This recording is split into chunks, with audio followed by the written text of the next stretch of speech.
Your pet is a member of the family, just like everyone else. At Mapleview Animal Hospital, each animal is treated with the same care that they've become accustomed to in your home. The veterinarians at Mapleview Animal Hospital want your pet to feel at home, even when getting a checkup, shot, x-ray, or vaccination. Going to the vet can be difficult for your pet. Make it easy with Mapleview Animal Hospital. Now approaching 8:54. It's time now for the Tulip Time segment that we do every week. Susan Zalnis joining us. Susan, good morning. How are you this Friday? Good morning. I'm just fine. Great. We've got ourselves quite a colorful individual joining us this morning. But first, who do we have joining us this morning? This morning we have Judy Tuinenga from Tulip Time and John Karsten, who is Holland's Town Crier. Well, Judy, nice to see you again. And John, nice to meet you.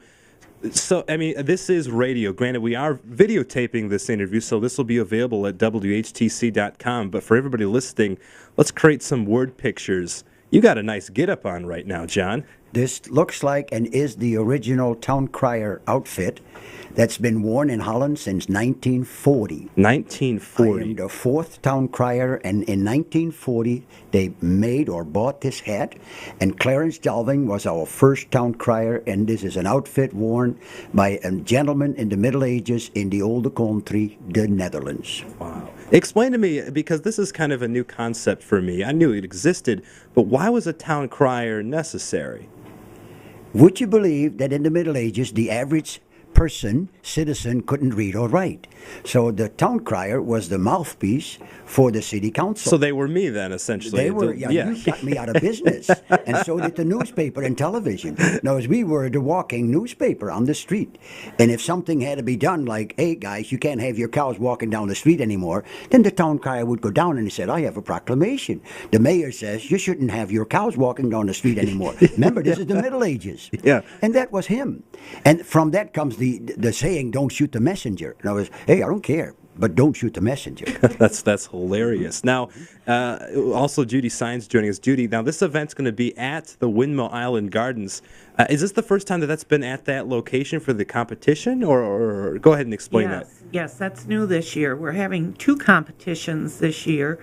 One is on Friday at 10:30 a.m. at the Civic Center during the Dutch Market Plots, okay, where they compete for the attire they wear. And then on Saturday at 7 p.m. we have the event at Windmill Island, and that is the Town Crier Cry Competition. Okay, so this is the actual. Now, they can be dressed up for that event as well? Oh, they are. Okay, Yep, they will be. In full regalia. So they'll be dressed up for both events, Yep. but the first one is just for their dress. Right. The second one is for the actual crying part. Right. Okay, outstanding. Right. Well, John, I think you knew this was coming. I couldn't have you here without hearing some of your cry. Can you give us a preview of what you're going to do? May I ask, are the windows guaranteed? Yeah. And is your glass that you have there guaranteed? They're guaranteed. I will try to shy away from the microphone, but this is what... Yeah, don't ring the bell next to the microphone. We'll pick it up nice and loud. This is what a Town Crier would normally do. Hear ye, hear ye, hear ye, gather around, my lords and my ladies, I have an announcement of great importance. May I invite you all to come to the Town Crier dress competition in the Civic Center Friday morning, and most of all, come and enjoy the Town Crier tournament at Windmill Island on Saturday night. Spread the word, spread the word, spread the word. May God bless you all, and may God bless America. I think that a round of applause. That's outstanding. It really is. And that is a Reader's Digest version of a proclamation of a normal Town Crier. And I am a normal Town Crier. Just a normal Town Crier. Oh, yeah. Has John won before? I'm assuming he has at some point. I have not. You have not but won. I can tell you that last You must have some pretty steep competition. Oh, then. yeah, you bet. There are guys that are real lumberjacks and opera singers, and they are very good with a voice that won't quit and a volume that's beyond. But last year I was at the International Invitational Town Crier Tournament in Kingston, and I placed 11th out of 35. And that was the highest I've done. And they were criers from New Zealand, Australia, England, Belgium, and the Netherlands, and of course Canadians and Americans. Right. So, you got any tricks up your sleeve for this year to try to win? No, we keep it simple. But don't forget I'm not the winner. Can you imagine at the Holland Festival and John Karsten is doing, hey, this is rigged, boy.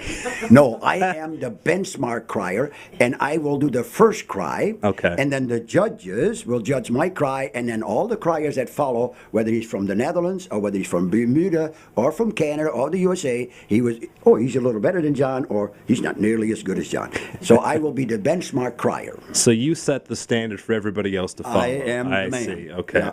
Guys, we're out of time. I really appreciate John, Judy, and Susan joining us this morning. I'll be giving away the 2 tickets to go see the Crier tournament May 10th coming up after the news. So, guys, thanks for joining us this morning. I really appreciate this was a great segment.